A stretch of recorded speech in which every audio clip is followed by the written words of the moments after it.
So, it looks like it's that time again. Time for me to revisit the Saw franchise with yet another sequel, but this time not a sequel from a year or two after the original, but way later. I think it's around 7 years now since the last Saw movie. And of course with that kind of time jump, you're going to expect certain things to maybe be better, other things perhaps not to be as good. So how does it compare? Given that I am a Saw fan overall, there are certainly movies in there which I don't like and some which I really do. For those of you who have checked out all of my previous episodes, as it were, of the Saw franchise in review, there are some which I really enjoyed. Number 2 is by far my favourite, then number 4, and then probably number 1.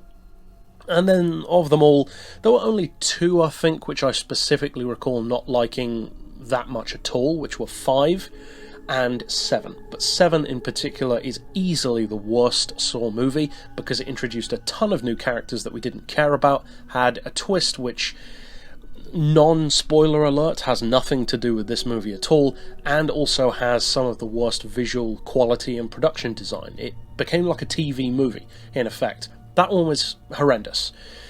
This one has kind of a strange bar to live up to, because the Saw franchise is one which is controversial anyway. Some people love it, some people hate it. It has a reputation which it doesn't deserve of being a gorno, because it just isn't. It's nowhere near as gory as people think it is. There's plenty of blood and some gore, but nowhere near what people think it has. It's certainly nowhere near a snuff film. In fact, there are plenty of other horror movies that have similar levels of blood and gore.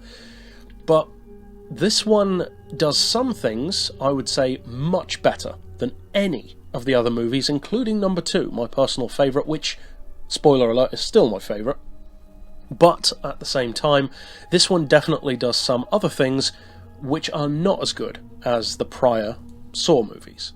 So what are those things? Well, as far as the good side, the visuals in terms of production quality are superb.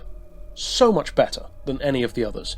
Now, I know some people like to have a dirty, gritty, grainy, almost 70s Texas Chainsaw look to their horror films, but to me with Saw, that was never a requirement. It was more just that it had a pretty tiny budget, and it did well with that budget. This one feels better in terms of visual quality. You can see what's going on, the colours are more vibrant, they got rid of that dumb shaky cam that they used to love doing, and it's better for it, I think. At the same time, though, what usually goes with slicker visuals, unfortunately, tends to be slicker storytelling and slicker effects, and that is unfortunately the case here, because this movie is not as gory as it should have been, it's not as intense as it could have been, and it has a 50-50 chance of pleasing or displeasing a Saw fan.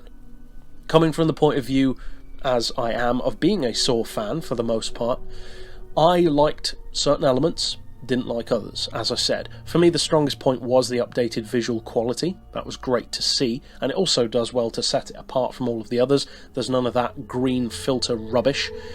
Now though, the downsides. And I'm not going to spoil anything, because the downsides don't really have anything to do with spoilers, but one is something which I kind of mentioned just now, and that is the slicker visuals. The gore effects are sometimes there, but it tends to be post-mortem gore, stuff like cutting bodies open, which is cool, but that's not really Saw at the end of the day. You could just look up a surgery and see that kind of stuff.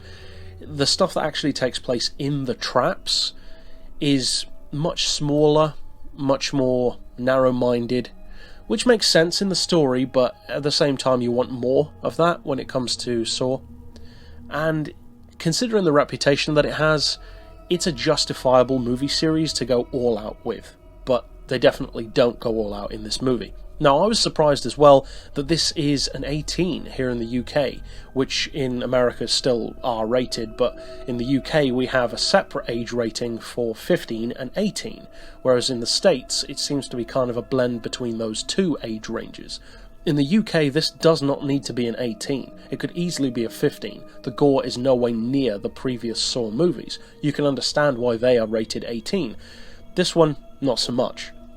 And going back again just briefly to the upsides, again, without spoiling anything, this movie does have the signature twist, which pretty much all Saw movies have, typically towards the end.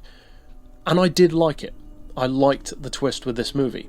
Some people definitely won't. I've specifically heard some people say that they don't.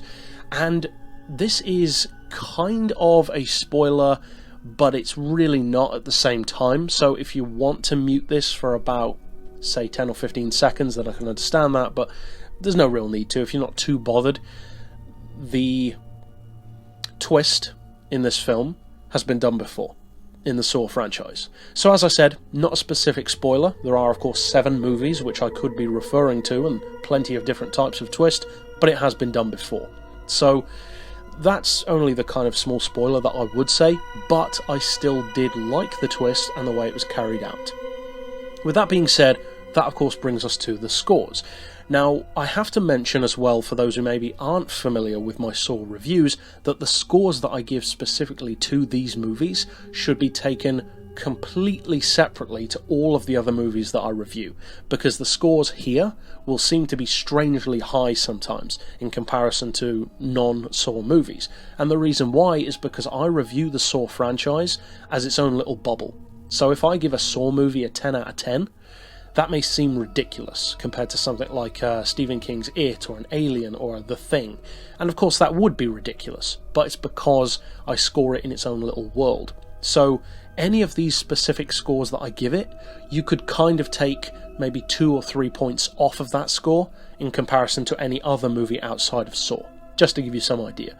So first of all we have the story and the plot. And for the story and plot, I'm going to give Saw 8, because that's what this really is, a 6 out of 10. And the reason why is because I do like the twist, it was well carried out, and the story itself takes place in a way that isn't really a revelation, but none of the Saw films really are. They do take place in a fairly methodical, crime-based way. This does that exact same thing. So it's not mind-blowing, but the fact that the twist is good, I think, saved it from being a standard 5 or lower. As far as the characters go, well, for that I'm going to give it another 6, because it wasn't easy to predict who was going to be what role in the film, like goody, baddie, if you want to think of it that way. So that was cool. You could certainly guess all of the characters as you were going through the film, and you're bound to be right if you do that. But if you specifically hone in on one character or 2 characters or whatever, there's a pretty high chance that you'll predict wrong. So that was pretty cool. I was more just along for the ride. I didn't really try to decide who I thought was guilty or not guilty, because pretty much in every Saw film you're going to get that wrong the first time you see it. As far as the visuals go, I'm going to give it a 7, because as I said, some of the post-mortem stuff, the dead bodies, the gore associated therein, was cool enough. As far as the actual traps though, not so much, and part of that score of 7 is also because of the updated camera quality, which makes a huge difference, especially over Saw 7, which was a visual abomination as far as I'm concerned. As far as the audio, the soundtrack, of course, the iconic music, I'm going to give it a 5, because the music didn't stay with me as much as in the other Saw films. It didn't stand out as much. In the other Saw movies, all of them in fact, the music always feels like a character in its own right. It's very loud, it's very noticeable, in a good way.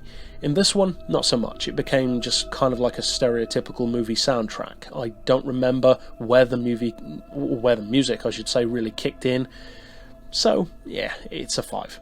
As far as the rewatchability and entertainment goes, well, once again, I'm actually going to give it another 5. Because this is not a Saw movie which I will revisit that much, if at all. I might watch it again.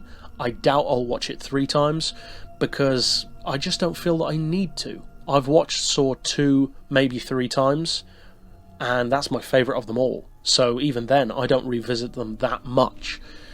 And so overall, as a tabulation of all 5 categories put together, I'm giving Saw 8, in its own little Saw world bubble of scores, a 2.9 out of 5, which isn't a bad score. Certainly not the highest, but if I remember correctly, I don't think that's the lowest either. And that's kind of what I feel about the movie. It's definitely better than all of the others in some ways, such as production quality, but at the same time, it feels very dumbed down. This is the PG-13 of Saw movies, if you want to think of it that way. So overall, it's worth checking out if you're a Saw fan. If you're not, I don't think you're really going to care about missing this movie. Overall though, that's it for this particular pick. I'll see you guys next time, and as always, thanks for watching.